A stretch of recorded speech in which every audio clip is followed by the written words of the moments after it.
मादा भालू सचमुच में अक्लमंद लोगों ने कहा है कि किसी बदतमीज आदमी की बात उसी तरह नहीं मानी जा सकती जैसे किसी मीठा बोलने वाले की बात मान ली जाती है। किसी आदमी को बिल्कुल उचित और जरूरी चीजें ही मांगनी चाहिए अगर वह यह देखता हो कि उसके हुक्म का ठीक से पालन हो। वे हुक्म जो ठीक नहीं होते उनको पालन करने में लोगों को हिचक होती है, जिसको जीतना आसान नहीं होता। ऐगा ही कुछ रफ रोक के राजा के साथ हुआ, जिसने यह पूछकर अपनी जिंदगी और इज्जत खतरे में डालकर उसको अपने पास से भगा दिया। कुछ ऐसा कहा जाता है कि बहुत दिन पहले एक राजा रहता था जो रफ रॉक का राजा था।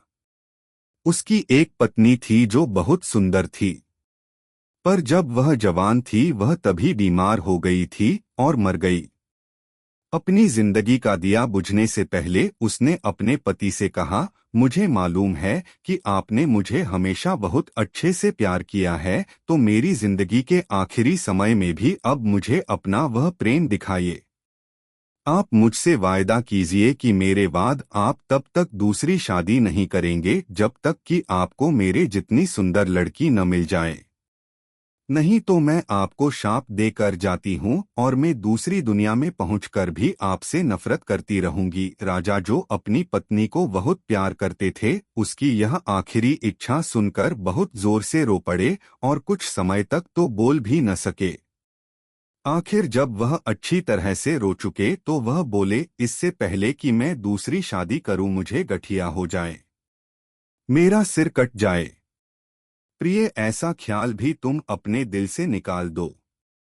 सपनों पर विश्वास मत करो कि मैं किसी दूसरी स्त्री से प्यार करूंगा। तुम ही मेरे प्यार का पहला कोट रहोगी और तुम ही मेरे प्यार का आखिरी चिथड़ा भी साथ लेकर जाओगी। राजा के यह कहने के बाद रानी ने, जो बहुत बीमार थी, अपनी आंखें बंद कर लीं।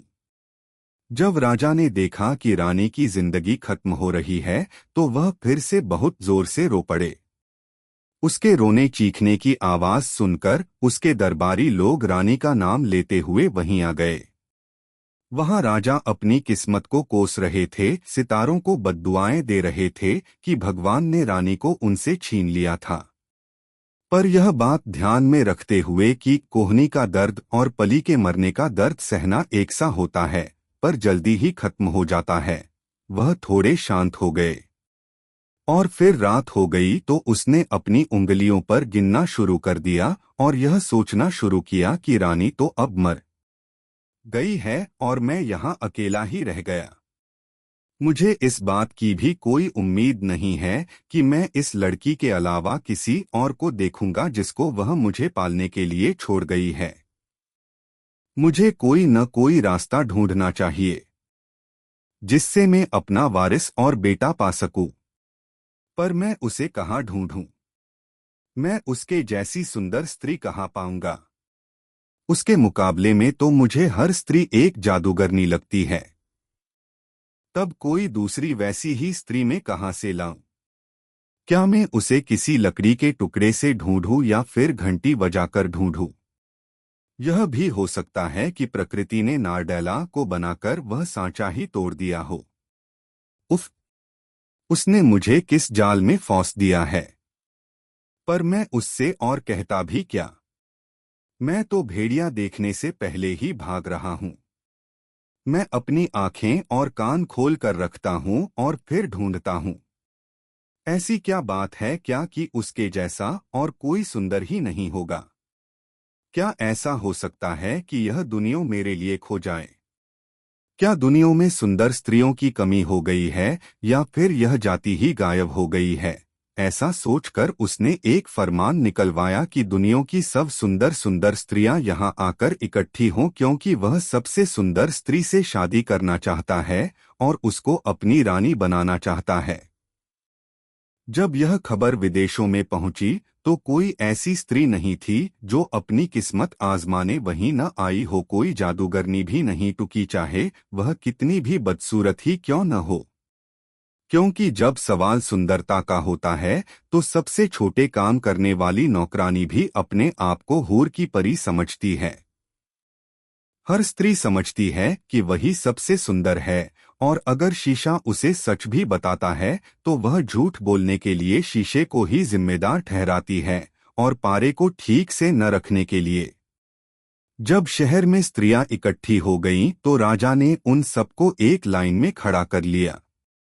तो वह उन सबको देखने के लिए ऊपर से नीचे तक जब उसने उन सबको जांचा और सिर से पैर तक नापा तो किसी की आंखों की भौहें बहुत घनी थीं, किसी की नाक लंबी थी तो किसी का मुंह चौड़ा था, किसी के होठ मोटे थे तो कोई खंभे की तरह लंबी थी, कोई नाटी और मोटी थी तो कोई बहुत तंदुरुस्त थी तो कोई बहुत ही पतली थी, किसी का रंग सांवला था तो किसी का कुछ और गड़बड़ था। जर्मन उसको कुछ रूखे लगते थे, स्पेन के लोग कुछ सांवले लगते थे, वेनिस के लोगों के बाल हल्के होने की वजह से हुई का गोले जैसे लगते थे। आखिर में किसी को किसी वजह से, किसी को किसी वजह से उन सबको उनके घर वापस भेज दिया गया। अब राजा क्या करे? तब उसका दिमाग अपनी बेटी की तरफ गया। मैं क्यों नामुमकिन के पीछे भाग रहा हूँ जबकि मेरी बेटी प्रेजियोसा मेरे सामने मौजूद है, जो बिल्कुल अपनी माँ के सांचे में ढली हुई है। उतना सुंदर चेहरा तो मेरे घर में ही है, और मैं उसे दुनिया के उस कोने तक ढूंढ रहा हूँ। वह वहीं शादी करेगी जहां मैं चाहूंगा, और इस तरह से मैं एक वारिस पा सकता हूं। जब प्रेजियोसा ने यह सुना तो वह अपने कमरे में चली गई और अपनी बदकिस्मती पर रोने लगी। वह अपना सिर इतना पीट रही थी जैसे वह उस पर कोई वाल ही नहीं छोड़ेगी। जब वह इस तरह से दुखी हो रही थी कि एक बुढ़िया उसके पास आई जो उसके बहुत भरोसे की थी। जैस ही उसने प्रेजियोसा को देखा तो वह उसको इस दुनिया की कम और किसी दूसरी दुनिया की ज्यादा लगी। उसने उसके दुख की वजह पूछी और जब उसने वजह बताई तो वह बोली, मेरी बच्ची खुश हो जाओ, तुम इतनी नाउम्मीद न हो। मौत के सिवा सब बुरी चीजों का कोई न कोई उपाय है। अब तुम मेरी बात सुनो। लो, तुम यह लकड़ी का टुकड़ा अपने पास रख लो, और अब जब भी तुम्हारे पिता तुमसे इस तरह की बात दोबारा करें तो तुम इसे अपने मुंह में रख लेना। इससे तुम एक मादा भालू में बदल जाओगी, और बस तुम्हारा काम बन गया, क्योंकि तुम्हारे पिता तुमसे डर जाएंगे और तुमको भागने देंगे। तुम यहाँ से सीधी जंगल चली जाना। वहाँ भगवान ने तुम्हारे लिए उसी दिन से, जब से तुम पैदा हुई थीं तभी से बहुत अच्छी अच्छी चीजें रखी हुई हैं। जब भी तुम स्त्री के रूप में आना चाहो जैसी कि तुम अभी हो, बस अपने मुंह से वह लकड़ी का टुकड़ा अपने मुंह से बाहर निकाल लेना। तुम तुरंत ही अपने असली रूप में आ जाओगी। यह सुनकर प्रेजियोसा ने उसको गले लगा लिया। उसने उसको ऐपन भर कर खाना दिया, सुअर और बकरे का मांस दिया और विदा किया। जैसे ही शाम हुई और सूरज ढलने लगा, राजा ने अपने संगीतज्ञों, सब लॉर्ड, सब कुलीन लोगों को बुलाया और एक बड़ी दावत रखी। 5-6 घंटे गाने और नाच के बाद वे सब खाना खाने बैठे तो उन्होंने खूब छक्कर खाया और अंधाधुंध पी। उसके बाद उसने सबसे पूछा कि वह अपनी बेटी प्रेजियोसा की शादी किसके साथ करे, क्योंकि वह तो हूबहू उसकी पत्नी जैसी थी। पर जैसे ही प्रेजियोसा ने यह सुना तो उसने बुढ़िया का दिया हुआ लकड़ी का टुकड़ा अपने मुंह में रख लिया। तुरंत ही वह एक मादा भालू में बदल गई। एक भालू को अपने बीच देखकर वहां बैठे सब लोग डर गए और वहां से जल्दी भाग लिए। इस बीच प्रेजियोसा वहां से बाहर चली गई और जंगल की तरफ चली गई, जहां शाम को साये अपनी मीटिंग कर रहे थे कि वे दिन के आखिरी हिस्से में किस तरह सूरज को धोखा दे सकते थे। वह वहां जाकर खड़ी हो गई। वहां और दूसरे जानवर भी थे। वह वहां तब तक खड़ी रही जब तक राज्य के राजा का बेटा शिकार खेलने के लिए वहां नहीं आ गया।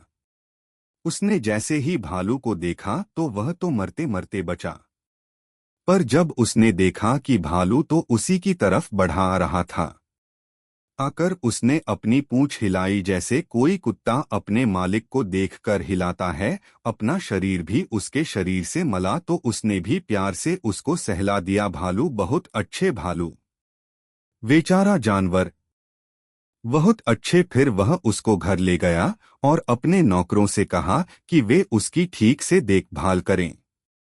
उसको उसने महल के पास वाले बागीचे में रख दिया ताकि वह वहीं से खिड़की से जब चाहे देख सके। एक दिन जब घर के सब लोग बाहर गए हुए थे और राजकुमार घर में अकेला रह गया था तो वह अपनी खिड़की की तरफ चला गया ताकि वह अपने नए लाए भालू को देख सके। पर वहां तो भालू वालू कोई नहीं था, वहां तो एक बहुत सुंदर लड़की खड़ी थी। असल में उसी समय प्रेजियोसा ने अपने मुंह से जादू का लकड़ी का टुकड़ा निकाला था जिससे वह इस समय अपने असली रूप में खड़ी थी और अपने सुनहरी वालों में कंघी कर रही थी। इतनी सुंदरता देखकर जो उसकी सोच से बाहर थी वह आश्चर्य से बेहोश सा हो गया। वह लुढ़कता पुढ़कता सा सीढ़ियों उतरता बागीचे में भागा गया। पर प्रेजियोसा तो उसी तरफ ध्यान लगाए खड़ी थी। उसने यह सब देखा तो तुरंत ही जादुई लकड़ी का टुकड़ा अपने मुंह में रख लिया और वह फिर से एक भालू में बदल गई। राजकुमार जब नीचे आया तो वह तो उसी प्रेजियोसा को ही ढूंढता रहा पर जिसे उसने खिड़की से ऊपर से देखा था, पर सब बेकार। वह तो वहां कहीं थी ही नहीं। यह छलावा देखकर तो उसके होश से उड़ गए। 4 दिन के अंदर अंदर वह बीमार पड़ गया। वह अक्सर चिल्लाता रहता, मेरे भालू मेरे भालू। उसकी माँ ने उसका ऐसा रोना सुनकर समझा कि शायद भालू ने उसे कुछ नुकसान पहुंचाया है, सो उसने हुक्म दिया कि भालू को मार दिया जाए। पर नौकर भालू का पालतूपन देखकर उसको मारने से हिचकने लगे। असल में तो वह भालू तो वहां सबकी दोस्त बन चुकी थी। उनको उस पर दया आ गई, सो बजाय उसे मारने के वे उसे जंगल ले गए और वहां छोड़ दिया। घर आकर उन्होंने रानी जी से कह दिया कि उन्होंने उसे मार दिया। जब यह बात राजकुमार के कानों तक पहुंची उसने ऐसा नाटक किया जैसे उसे उनका विश्वास हो गया।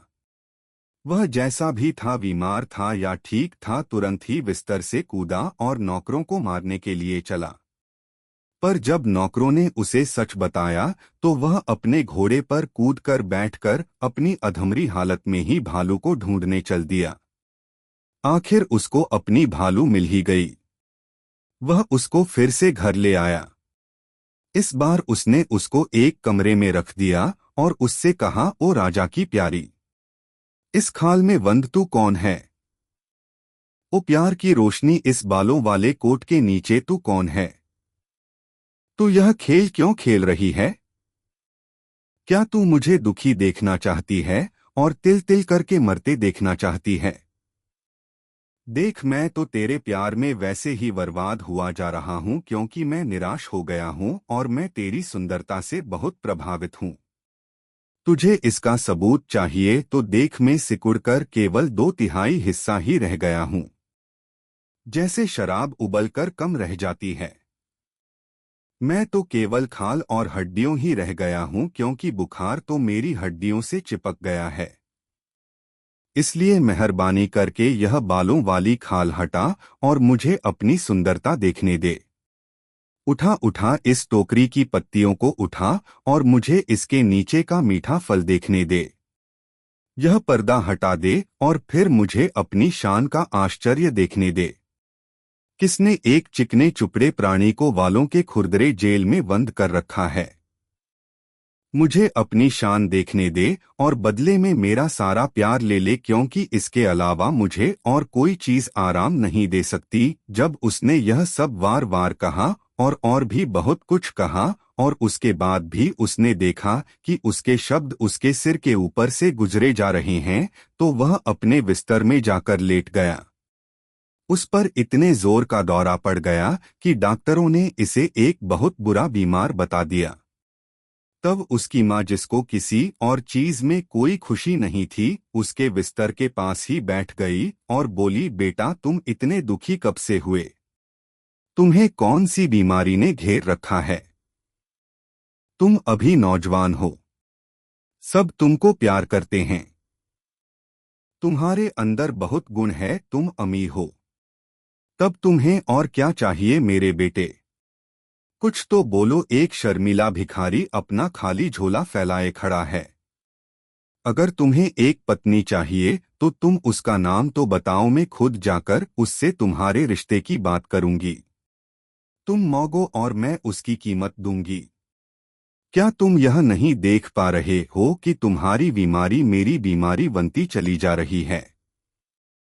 तुम्हारी नब्ज बुखार की वजह से तुम्हारी रगों में धड़कती है और मेरा दिल बीमारी से मेरे दिमाग में धड़कता है, क्योंकि मेरे बुढ़ापे का सहारा तो तुम्हारे बिना और कोई नहीं है।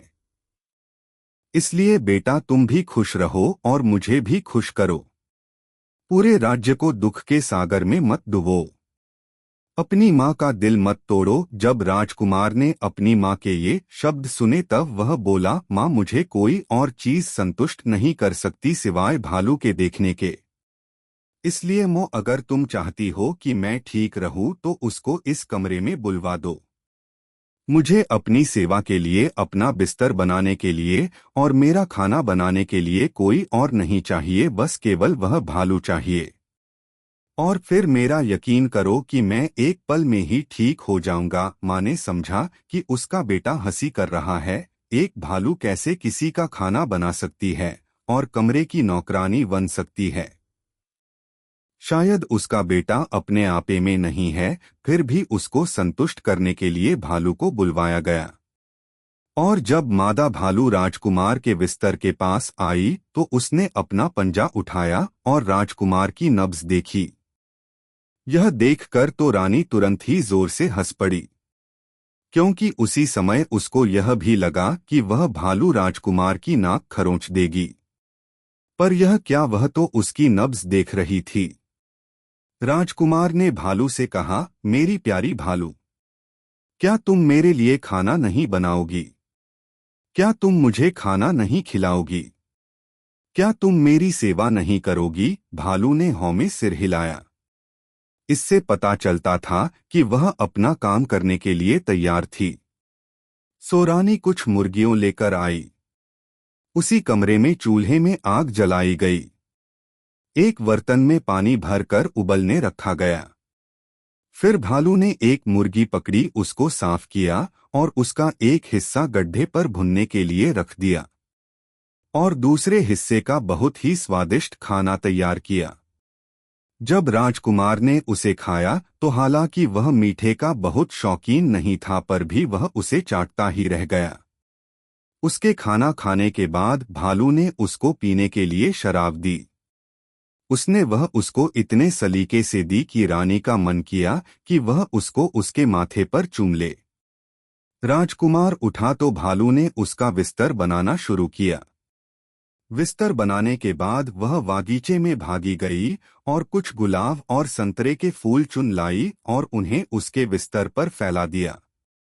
रानी ने भालू का यह बर्ताव देखकर कहा कि यह भालू तो अपने वजन के बराबर सोने की कीमत की है और उसका बेटा उसको पसंद करने के लिए ठीक ही है।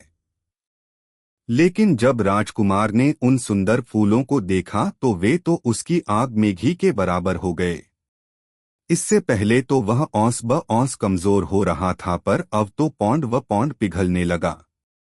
उसने अपनी माँ कहा, मेरी प्रिय माँ, अब अगर मैं इस भालू को नहीं चूमूंगा तो मेरी तो सांस ही निकल जाएगी। रानी ने उसको होश खोते हुए देखा तो बोली, चूम ले ओ मेरे बेटे।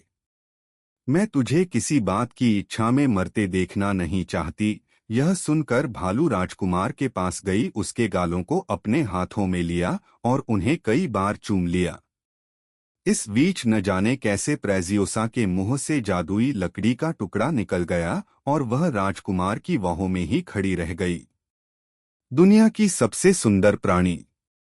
उसको अपने सीने लगाते हुए राजकुमार ने कहा, आखिर मैंने तुम्हें पकड़ ही लिया ओ मेरे छोटे से रो। अब तुम मुझे बिना किसी वजह के छोड़कर नहीं जा सकती। यह सुनकर प्रेजोसिया शर्मा गई और बोली, मैं अब तुम्हारे हाथों में हूँ। बस मुझे सुरक्षित रूप से रखना और जब चाहे तब शादी कर लेना। रानी ने जानना चाहा कि वह कहाँ की राजकुमारी थी और उसके ऐसी हालत में आने की क्या वजह थी। तब प्रेजोसिया ने रानी को अपनी बदकिस्मती की पूरी कहानी बता दी। रानी ने उसके गुणों की प्रशंसा करते हुए अपने बेटे से कहा कि वह उसकी शादी उस राजकुमारी से करने के लिए तैयार है। राजकुमार को तो जिंदगी में और कुछ नहीं चाहिए था। उसने अपने भगवान की कसम खाई और माँ ने उन्हें अपना आशीर्वाद दिया और फिर यह शादी बड़ी धूमधाम से हो गई। प्रेजियोसा ने कहा कि यह सच ही है, जो अपना काम ठीक से करता है उसको ठीक चीजें ही मिलती हैं।